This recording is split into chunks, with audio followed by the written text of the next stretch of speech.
upcoming Crew-6 mission to the International Space Station. We're targeting no earlier than February 26th at 2:07 a.m. Eastern Time for that launch, carrying NASA astronauts Steve Bowen and Woody Hoburg, as well as United Arab Emirates astronaut Sultan Al-Nayati and Roscosmos cosmonaut Andrei Fedyaev. They'll be on a long-duration mission to the International Space Station, and we're joined today by panelists to discuss that upcoming launch and mission. To my left, we have Kathy Leaders, the Associate Administrator of the Space Operations Mission Directorate, Steve Stitch, Manager of the Commercial Crew Program, Joel Montalbano, Manager of the International Space Station Program, and joining us virtually, we have Sarah Walker, the Director of Dragon Mission Management at SpaceX, Sergei Krikalev, the Executive Director of Human Spaceflight Program for Roscosmos, and Salim Al-Mari, the Director General of the Mohammed bin Rashid Space Center for the United Arab Emirates. We're going to start off with some opening remarks for our panelists today before we get into the question and answer portion of the session. If you have a question and you are on the line, please raise your hand by pressing *1, and if your question is answered, you can remove that by pressing *2. But before we get there, we'll start with our opening remarks, first from Kathy Leaders. Thank you for being here. You know, this week is often a solemn and a thoughtful time for us in the NASA family, with the 20th anniversary of Columbia yesterday and our Day of Remembrance tomorrow. And it's just multiple reminders for us that we need to, in human spaceflight, remain vigilant and continue to recognize that we are keeping the safety of the crew in our hands. And so we're really headed into a very critical time right now in our joint operations in LEO. In fact, we're heading into, I would say, one of the busiest increments in the history of station. You know, we have a string of critical missions coming up with the flight of the replacement Soyuz, our Crew-6 launch, our Crew-5 return, and all that work is going to be preparing us with the crew complement to support the critical science that we'll be conducting, and then the additional crew visits that we have with our Boeing crewed flight test and our Axiom 2 mission. You know, I look at the patch, and this panel exemplifies to me the ISS collaboration, right? Here we are with our ISS program and our commercial crew program team, our partnership here with SpaceX, our professional relationship and continued relationship, teamwork with our Roscosmos partners. And then here we're getting a new face. Salim's joining the team on the increment. But I want to wrap up by saying this team here knows that they need to focus on us doing this right and us carefully working through each of these missions to ensure the safe operation of the International Space Station and our ongoing operations there. Thank you. And Steve. Thanks, Kathy. It's an honor to be here representing our Commercial Crew Program team today. This is always a time of year for me to sort of step back, and as we have our Commercial Crew Program Day of Remembrance activities tomorrow, to think about what we do and the diligence that it takes to put every mission together, the care of every spacecraft, the care of every decision we make relative to analysis and all those sorts of things. So, you know, spaceflight is certainly challenging. It still is challenging here in 2023, but we take that very seriously in Commercial Crew and are looking forward to a safe mission when we're ready to fly. It's exciting to be getting ready for Crew-6 as we get into that final phase. A lot of the hardware is already at the Kennedy Space Center. Dragon is being processed, is going through those final checkouts, and the crew will go down. I know Sarah will talk more about it, but the crew will go down and do a checkout of that spacecraft this weekend and look at the interior and all the systems on the spacecraft. We have almost all of the Falcon 9 hardware at the Cape for the flight. We still have the first stage is still getting its final processing in McGregor, Texas. It'll ship down around February 4th or so, and then we'll have all the hardware down for the flight for the final, putting all the final pieces together. You know, our NASA and SpaceX teams are doing the final reviews of all the data for the flight.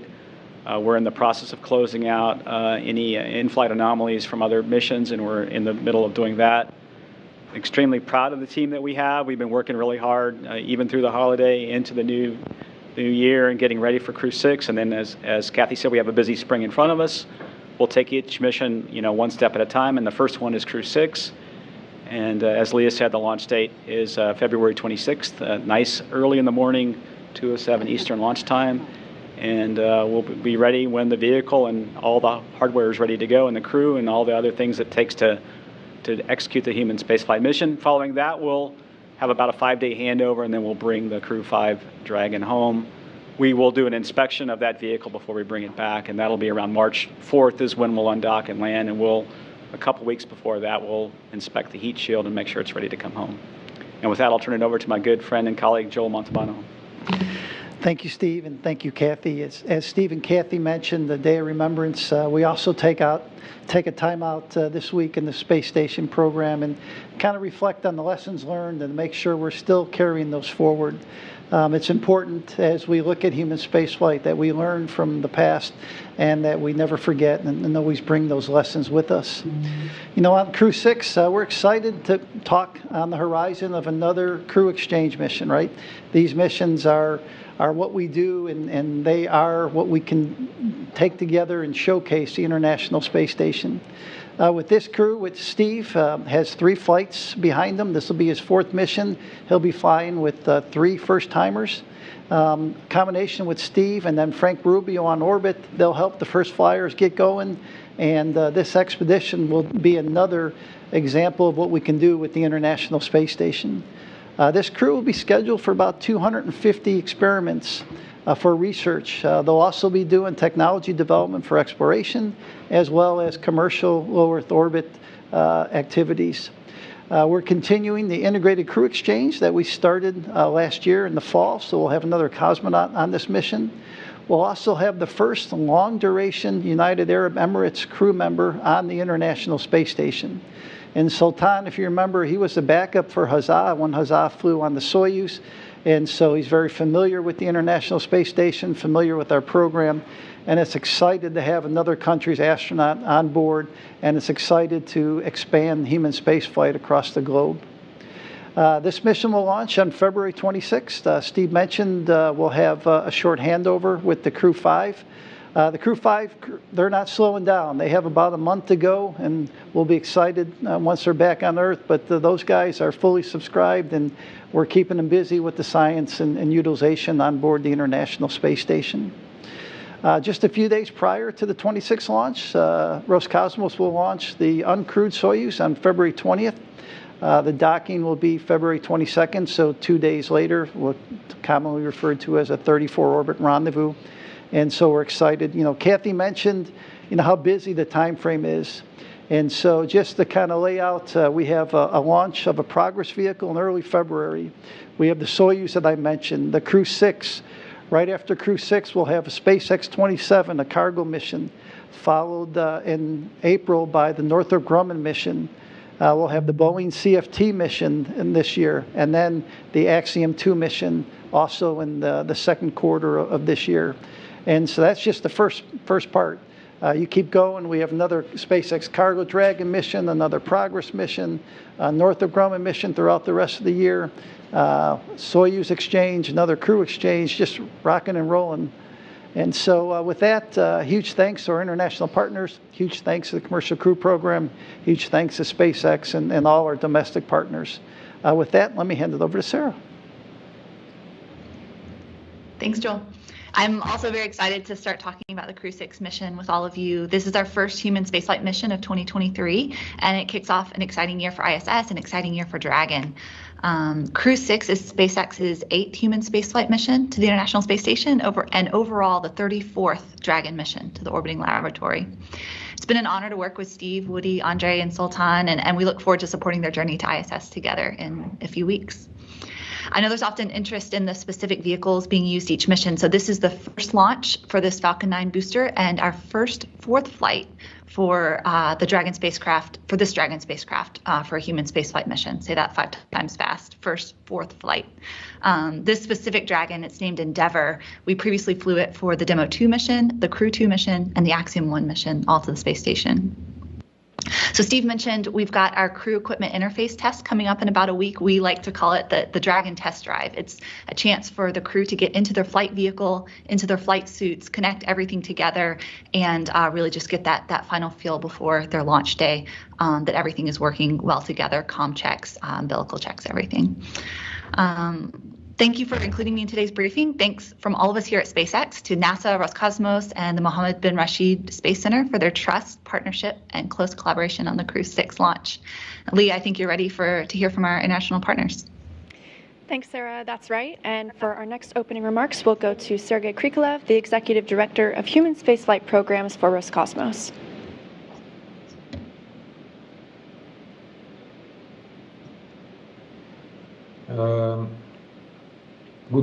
Good day or good evening in our time. This time is the second time when a Russian cosmonaut is going to fly on SpaceX, and Andrei Fedyaev is going to fly on Crew-6 and join our long-duration mission on Russian segment of International Space Station. And he's going to replace Anna Kikina, who is working now on board and going to return back with Crew-5. So we see that this type of activity, exchange mission, integrated crew, is very useful and increase reliability of our missions. And as Joel said, we are going to send unmanned cargo vehicle Progress to International Space Station on February 9th, and going to send Soyuz to replace previous Soyuz on February 20th. So that's basically it. I'm ready to answer questions. Thank you, Sergei. And just before we go to our questions, we are going to turn it over to Salem Al-Mari, the Director General of Mohammed bin Rashid Space Center for the United Arab Emirates. Thank you very much. Hello, everybody, and good afternoon, good evening from Dubai.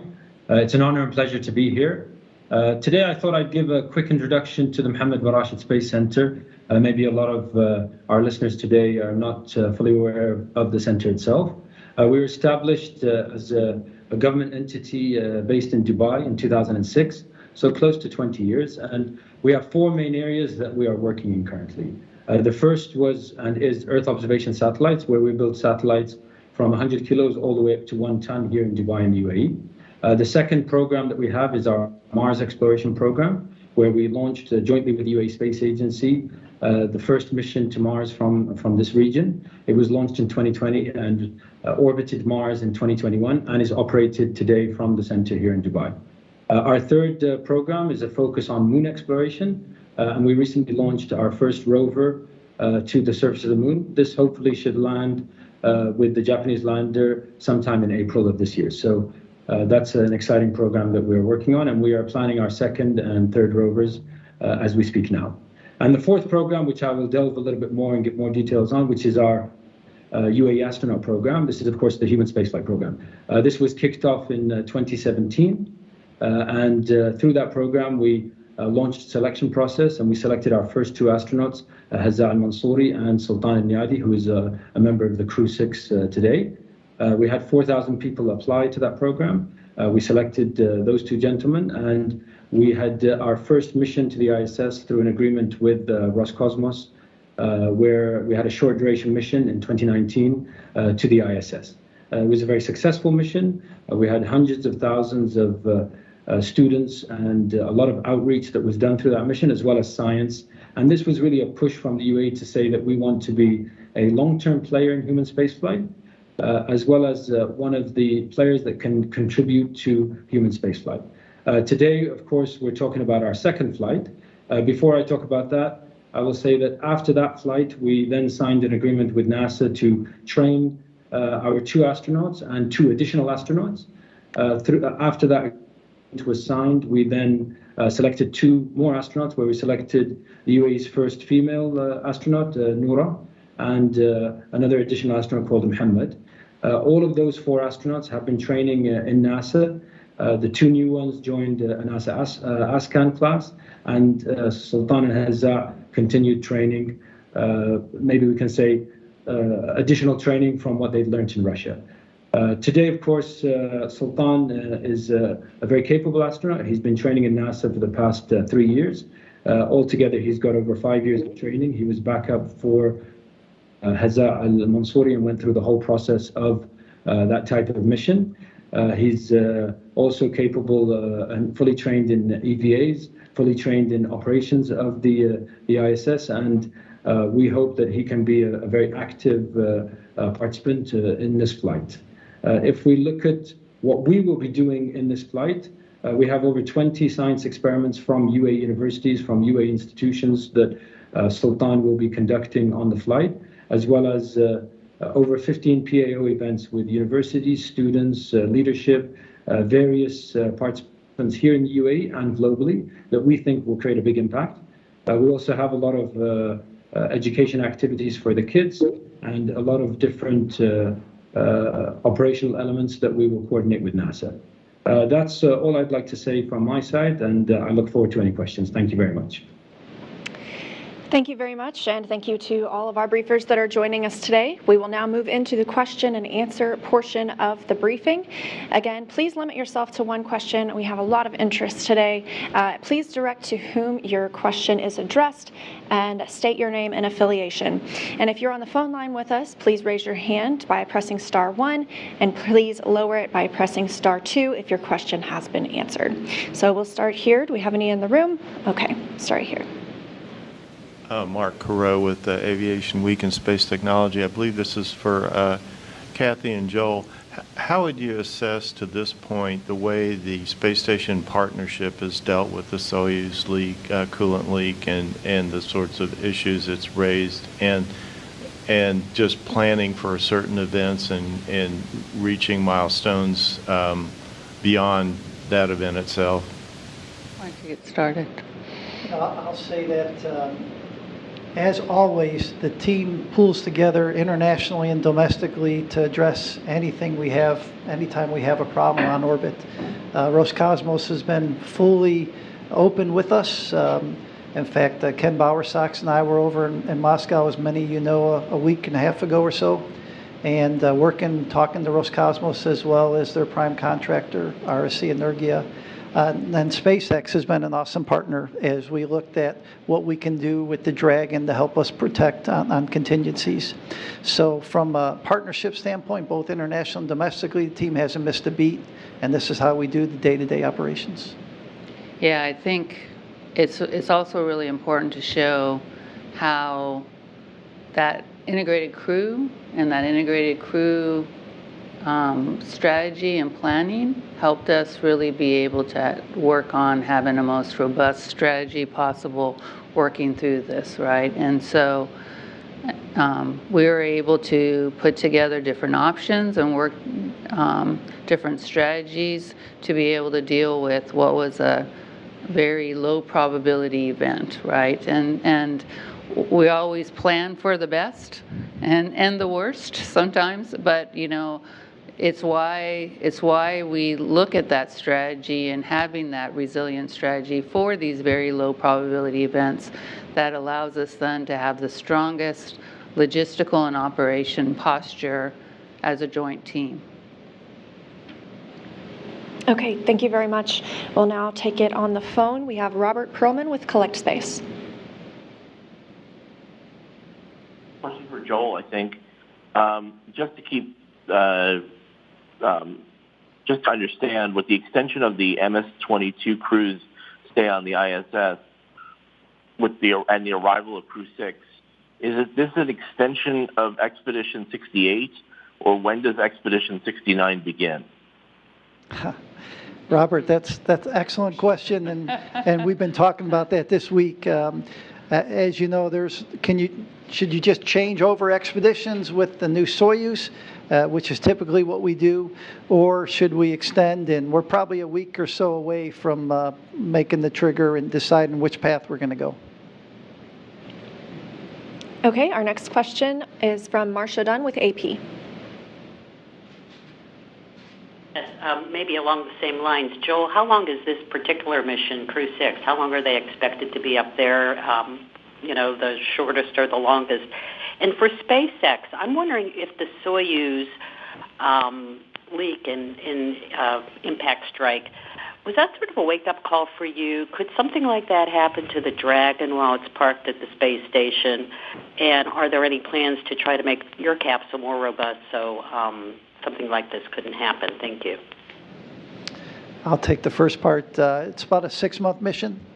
And so 180 days, 182 days or so is what we're planning for Crew-6.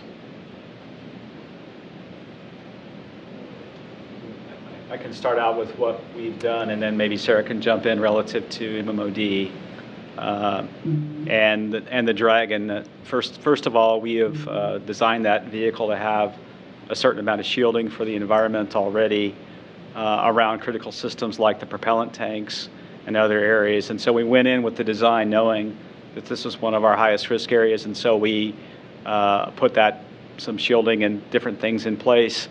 We do obviously inspect the vehicle before the vehicle returns, and so we'll do an inspection in the couple of weeks prior to undock. And then, just yesterday at the Program Control Board, we started to talk about a little bit, is there anything we can do now that the environment may be a little higher than in the past? Could we go put in some additional shielding? And we'll go work with Sarah and the SpaceX team to go lay that in and see if there's something else we can do. We certainly understand MMOD is a big risk. When I worked on the Space Shuttle program a number of years ago, it was our highest risk.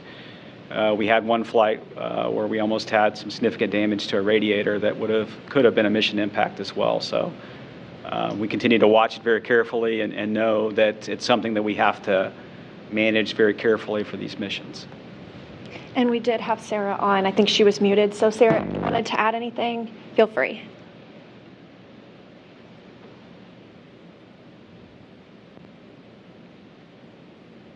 Apologies. Can you hear me now? Loud and clear.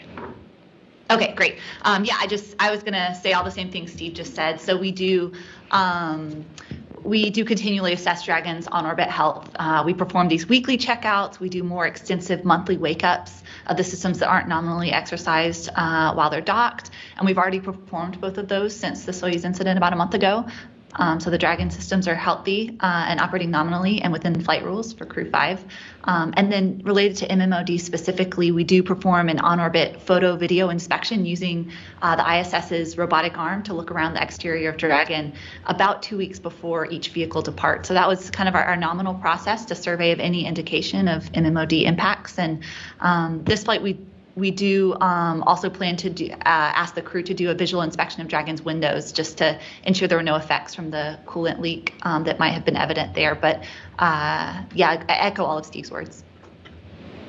Okay, thank you. Our next question comes from Bill Harwood with CBS News. Thank you very much. I got a question for Joel and Steve. Looking at the contingency plans, when you guys talked about moving the seat liner for over to the Crew Dragon so 5 could come home on that if they had to between now and the late February and 2 down on Soyuz. Can you give us some details on how that works? I mean, how did you accommodate that 5th crew member? Where, what kind of, strap-in procedures you have? Would you have comms? I mean, how would that work? And related to that, I know you guys looked at the possibility of, could you at least in theory anyway bring 7 people down? Where does that stand? With SpaceX, is that something that would be possible, or did you guys rule that out? Thanks. Okay, I'll start, Bill, and then Steve can jump in. So Frank will be returning again if we have an emergency and if we have to evacuate space station. He'll be in the cargo area. I'll say an area where we normally bring cargo back on the Crew Dragons. He will not have a suit. We brought over the seat liner. We brought over his comm cap. The comm cap was brought over not for communication, but to help keep his head positioned, and so his head doesn't move around. And so that's kind of where we set up. I don't know if you want to add to that. Yeah, I would say, Joel said it very well. When this first happened, we started looking at, like we always do in spaceflight, okay, what is available, what could work, and so we figured out this cargo area, we might be about the right size to put a seat liner and a crew member down in this area. And then we went off and analyzed all the different things that we needed to have in place.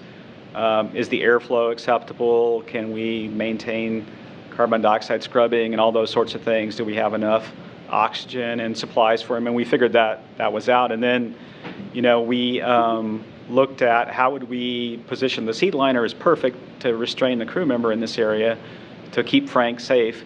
So we looked at taking some cargo straps from actually the CRS-26 vehicle. Those fit very well on the pallet. We were able to put the straps over Frank and then the seat liner if we needed to, and then secure him to the floor of the Dragon. And then we looked at, hey, is it going to be okay to land in this configuration? Should we do that? And we went and did all the kinds of analysis we do in terms of accelerations for the crew member, and those all came back acceptable. And so we convinced ourselves it was a good posture to be in for this contingency, as Joel said, if we really would have to evacuate ISS. And then, we could actually accommodate 2 more crew members in this cargo pallet area if we needed to. And so we're ready to do that if we needed to. I think in this situation, it was a good compromise to bring 1 crew member over and then have the Soyuz available for the other 2. All right, our next question comes from Stephen Clark with Spaceflight Now. Hi, thank you. Stephen Clark, Spaceflight Now. I think my question may be partially for Joel and for Steve Stitch. You talked about reassessing the schedule for future upcoming crew and cargo flights. We know Crew-6 is no earlier than the 26th of February now. After the changes to the schedule needed to replace the launch the replacement Soyuz, can you kind of walk through the first half of the year, the schedule for the crew and cargo missions going up to ISS? If you have target dates, you can share as well. And one of those I know is a CFT Starliner. How's that coming along? That's probably for Steve Stitch. Okay, I'll start. Both myself and Sergey mentioned the progress on February 9th, the Soyuz on the 20th. We talked today about the Crew-6 on the 26th. About 12 days or so later, we'll have SpaceX 27, so that'll have to move if we have any slips in the 26 or in the Crew-6 or the Crew-5 undock.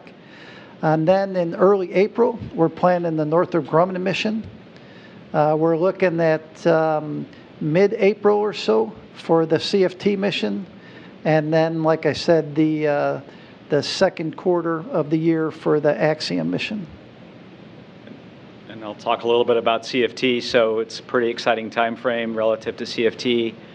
The crew module and the service module for that mission have been mated, and that occurred over the last week. We have completed what we call a mission rehearsal of the flight software in a high-fidelity lab called the ASIL, which has all the avionics, all the flight software, and that's kind of an end-to-end from launch all the way through the end of the flight, and that's gone well. We've had the crew down for a lot of training. They're starting their final phase of the training.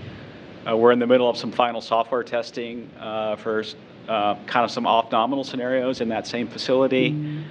So right now we're looking pretty good. And then the one thing we have to do that's a little different is from OFT2 is close out a lot of certification work for that flight, and we are working hand in hand with Boeing to do that work over the here in January and all the way up through the April timeframe. And so we'll take our time. We'll work through that certification. We'll work through the vehicle processing, the final testing of the flight software, and then we'll go fly in April if we're ready. I know Sonny and Butch are very excited, and they're having a lot of fun going to their final phase of training. So, our next question is from Jackie Waddles with CNN.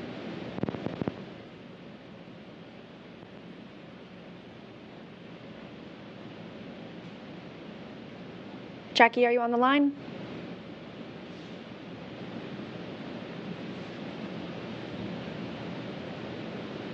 Okay, we can come back. We'll move on to Jeff Faust with Space News.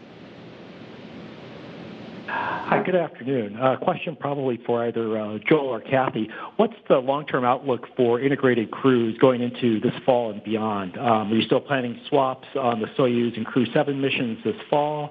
And does Frank Rubio's extended stay on the station change any of those plans? Thanks.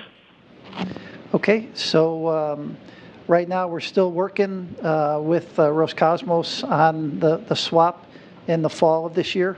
My goal is that we continue the integrated crews. I think it's important, as Kathy mentioned earlier, for the program and for human space flight. So we're not finalized yet on the fall, but we are continuing to work in that direction.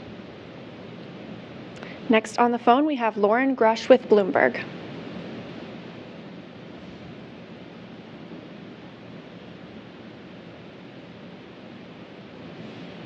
Hi, Lauren. Can you hear us? Okay, we will check back in. We'll go to Michael Sheets with CNBC.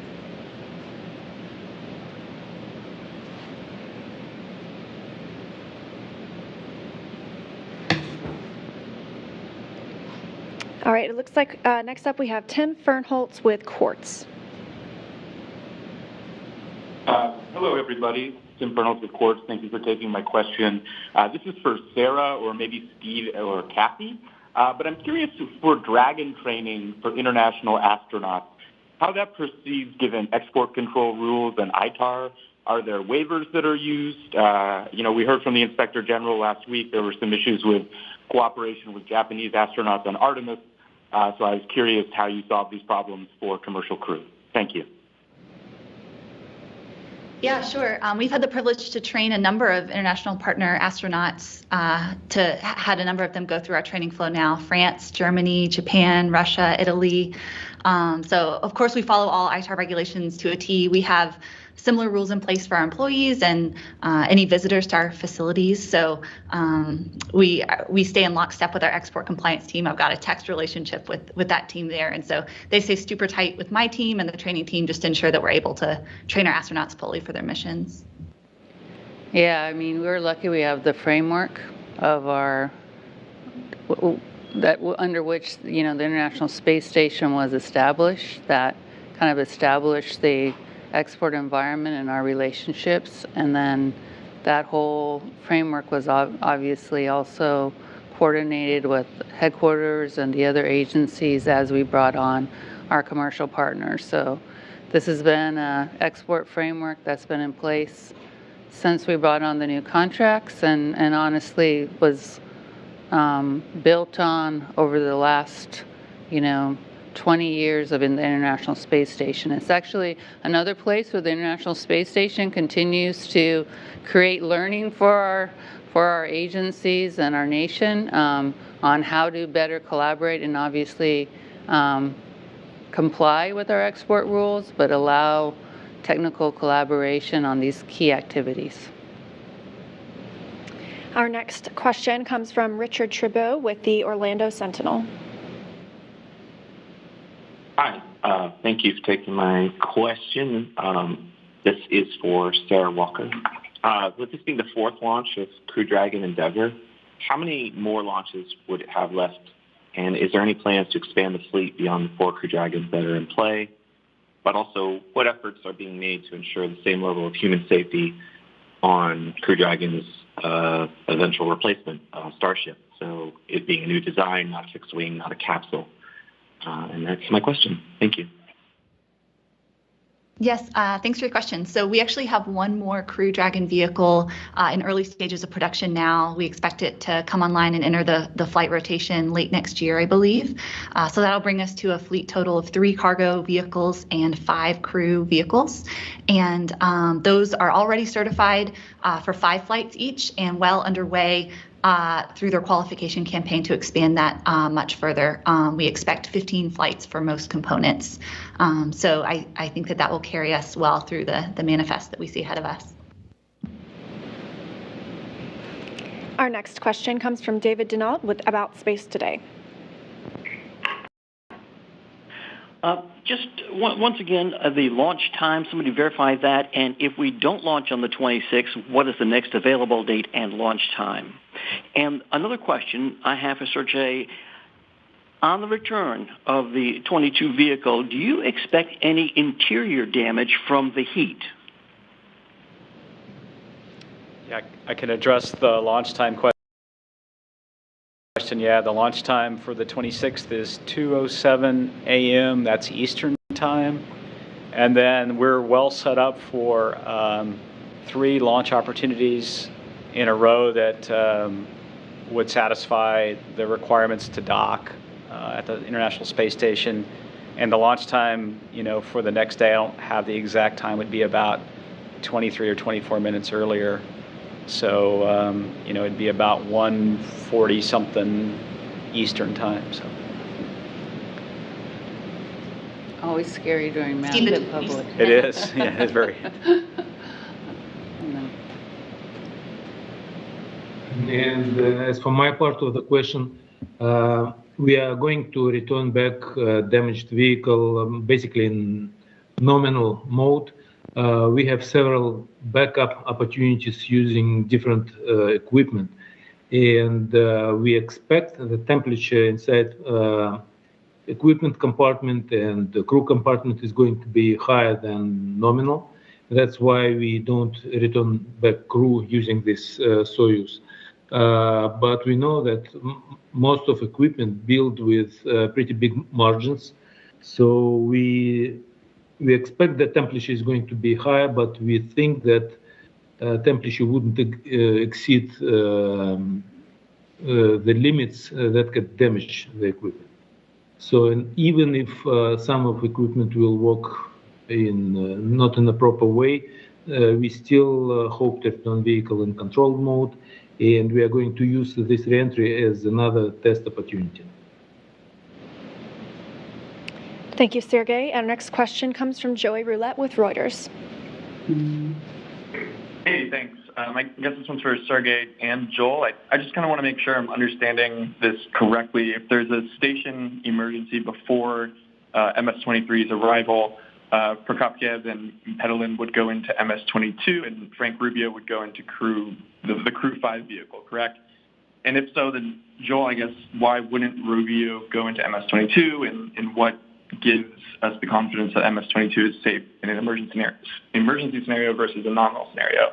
And then also just for Sarah real quick, I would love to hear from your perspective how SpaceX worked on all this and engineered through all this, particularly how you guys would be able to fit 7 crew members in Crew Dragon if that was necessary. Thanks. Okay, so what we wanted to do is help reduce the heat load in the Soyuz. So by removing Rubio from the Soyuz, you take away 1/3 of the human heat load. And so with that, we worked with Roscosmos a plan that we moved some of Frank's, we talked earlier, the seat liner, the comm cap, and there was one other item we moved over to the Dragon. And then such that you'll reduce the heat load in the Soyuz. And Roscosmos has worked to look at the Soyuz. They've looked at, how they would do an expedited undocking and landing to get quickly to the ground. Again, just a reminder, you only have to do this if you have an emergency on board and it's determined by either the crew or the flight control teams that the emergency is such that you can't stay on board.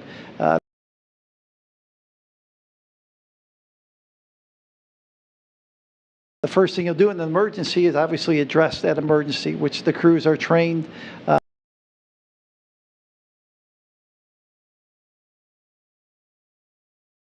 Both they get trained in Houston, they get trained in Russia in order to address the emergencies. Again, only if they have to evacuate.